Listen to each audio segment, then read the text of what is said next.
Olá, planetários sorrinhões, seja bem-vindo a mais um Fofocas de Hollywood. Eu sei que vocês gostam desse quadro. Hoje a gente vai falar da bizarra aposentadoria de Macaulay Culkin. Talvez você nem saiba que ele se aposentou, mas ele se aposentou e não foi de uma forma tranquilucha, paz e amor.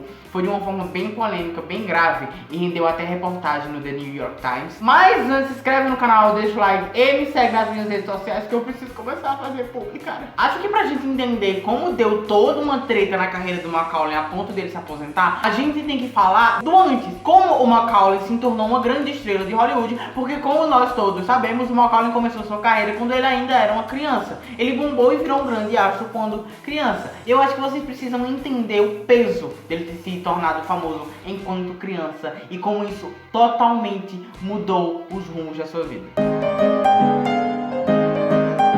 Macaulay morava com seus pais e mais 6 irmãos e ainda a mãe e o pai, ou seja, 9 pessoas em um apartamento pequenucho em Nova York. O pai dele era sacristão e a mãe dele era telefonista, então você já imagina que, tipo, criar 6 filhos com esses trabalhos que não dão muito dinheiro em Nova York nos anos 80 não era muito fácil. Obviamente, Nova York não era tão caro quanto é hoje em dia, mas ainda assim era muito caro e inclusive era bem perigoso Nova York naquela época. Keith Culkin, o pai de Macaulay, era ator de teatro fracassado. Ele já tinha tentado atuar em algumas coisas, ele até conseguiu fazer algumas peças, algumas coisinhas, mas ele nunca teve muito sucesso. Então a grande meta de vida dele era fazer um dos 6 filhos se tornar um grande astro, uma grande estrela de Hollywood, tanto para compensar o fato dele nunca ter conseguido essa carreira, quanto porque ele queria dinheiro e queria sair daquele apartamento pequeno. Hoje em dia eu olho um pouco e eu começo a pensar que talvez não era porque ele queria tirar os filhos daquela situação. Eu acho que é porque ele queria tirar ele daquela situação. Aos 4 anos eles conseguiram alguns papéis pro Macaulay no teatro. Aí deslanchou. Quando eles viram que o menino tinha muito carisma e decorava as falas muito rápido, foi muito fácil pra eles conseguir vários papéis, porque todo mundo que viu o Macaulay atuar ficava encantado por aquela novidade, por aquela facilidade que o Macaulay tinha.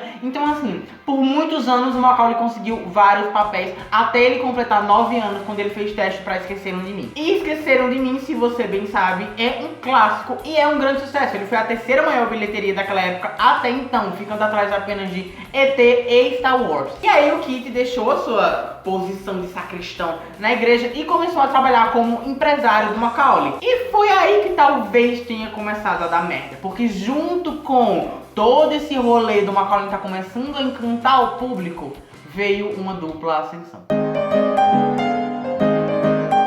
Macaulay tinha recebido 1,1 milhões de dólares pra fazer Esqueceram de Mim, o que já tinha sido, tipo, exorbitante. E a partir daí, com o poder que essa atuação do Macaulay teve e como a indústria acabou se curvando ao carisma do Macaulay, porque Macaulay era sinônimo de sucesso em bilheteria, o Keith começou a fazer exigências que beiravam o abusivo. Após Esqueceram de Mim, um filme chamado Anjo Malvado estava começando a ser produzido e já tinha até protagonista. O ator Jesse Bradford era o escolhido para ser o protagonista. As filmagens estavam, tipo assim, bem próximos de começar. E aí o Keith ficou sabendo desse filme e analisou um pouco o roteiro e percebeu que seria bom para mostrar versatilidade nas atuações do Macaulay. Então ele decidiu que ele queria que o Macaulay fizesse o filme. É isso mesmo que você escutou. Ele não pediu, ele decidiu que o Macaulay ia fazer o filme e ele exigiu que o estúdio deixasse o Macaulay fazer o filme, ameaçando que o Macaulay não ia fazer Esqueceram de Mim 2. E pelo sucesso de bilheteria do primeiro filme, é óbvio que perder o Macaulay de Esqueceram de Mim 2 era um grande erro. E aí o estúdio preferiu abrir mão de 60 funcionários que ficaram desempregados pelo atraso na produção decorrente de trocar de protagonista. Muito dinheiro foi embora, tudo pra colocar o Macaulay na produção. E o estúdio deu o braço a torcer e aceitou colocar o Macaulay como protagonista do filme. E o filme foi um fracasso de bilheteria. Não só um filme foi um fracasso de bilheteria, mas assim, durante a produção, diretores foram demitidos, tudo por causa do pai de Macaulay. Assim, um inferno. Um inferno. Mas na mesma época estava estreando Esqueceram de Mim 2. O fracasso de O Anjo Malvado foi completamente ofuscado pelo sucesso de Esqueceram de Mim 2. Então as pessoas não iam conversar sobre isso.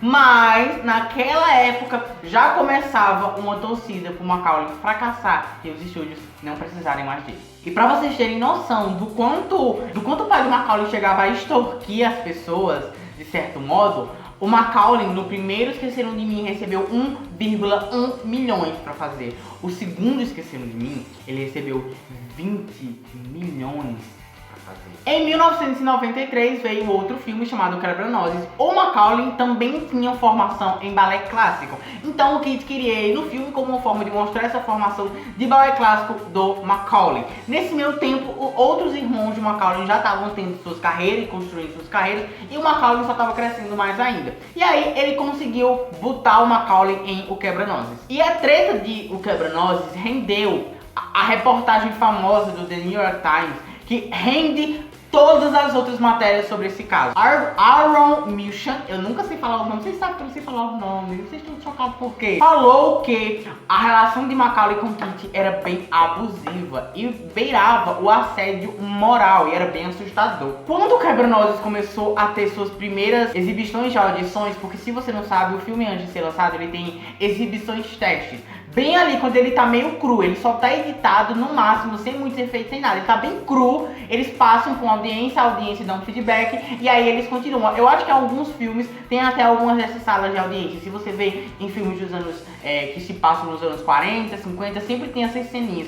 E aí o Quebra-Nozes foi passado para algumas crianças em uma dessas exibições testes e as crianças contaram que o filme era meio confuso. Então eles tiveram a ideia de chamar um ator para fazer uma narração do filme. Kevin Kane foi escolhido para fazer a narração do filme e o Kit surtou porque ele não queria nenhuma narração em cima do filme. Ele surtou, ele fez escândalo porque ele não queria absolutamente nenhuma narração, porque ele não queria encobrir o Macaulay. Pra vocês terem uma ideia do quão louco esse homem era, ele pediu para ter controle sobre a ordem que os créditos aparecessem, para ele ter controle de exatamente em que parte dos créditos o nome do Macaulay ia estar. Gente, até mudança em efeito sonoro o homem queria fazer. Até isso, até nisso ele quis afetar. E o Quebra-Nozes foi um fracasso, a equipe se arrepende muito do que fizeram. Dar vantagem pro Kit. Olha, o Quebra-Nozes foi um grande fracasso e dessa vez não tinha um Esqueceram de Mim pra encobrir o fracasso do Quebra-Nozes. E como eu já falei, algumas pessoas queriam que o Macaulay fracassasse,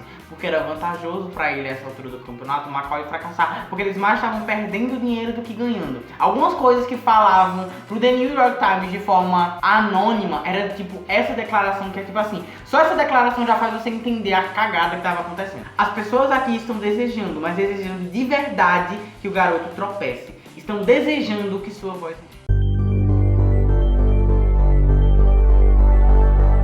E não foi à toa, né? As pessoas estavam desejando as mudanças de corpo do Macaulay, porque as mudanças de corpo do Macaulay iam trazer benefícios para tirar ele da indústria. Em 1994 veio aí Riquinho. As pessoas já comentam que o Macaulay naquela época estava começando a se interessar em papéis que fizessem paralelos à sua vida. Riquinho conta a história desse menino que é rico, mas não gosta muito de dinheiro, porque o dinheiro faz ele ser isolado. Em 1994, o Macaulay já era um adolescente que fazia barba todos os dias para não parecer nada. Os atores contratados para fazer Riquinho eram atores muito altos para que não parecessem que o Macaulay estava crescendo. Então estava rolando toda uma estratégia para impedir que as pessoas vissem que o Macaulay cresceu. Riquinho foi um fracasso de bilheteria e aí o encanto pelo Macaulay Culkin acabou completamente. Alguns jornalistas falaram que o tempo dele passou e que ele não era um bom ator, ele só era encantador enquanto criança e que outros nomes da época eram melhores atores do que ele. Nessa época, o pai e a mãe de Macaulay decidiram se divorciar e aí a treta começou, já que alguns dos irmãos de Macaulay já estavam investindo na carreira, na atuação, e o pai de Macaulay exigia que a custódia é o controle sobre o agenciamento de suas carreiras.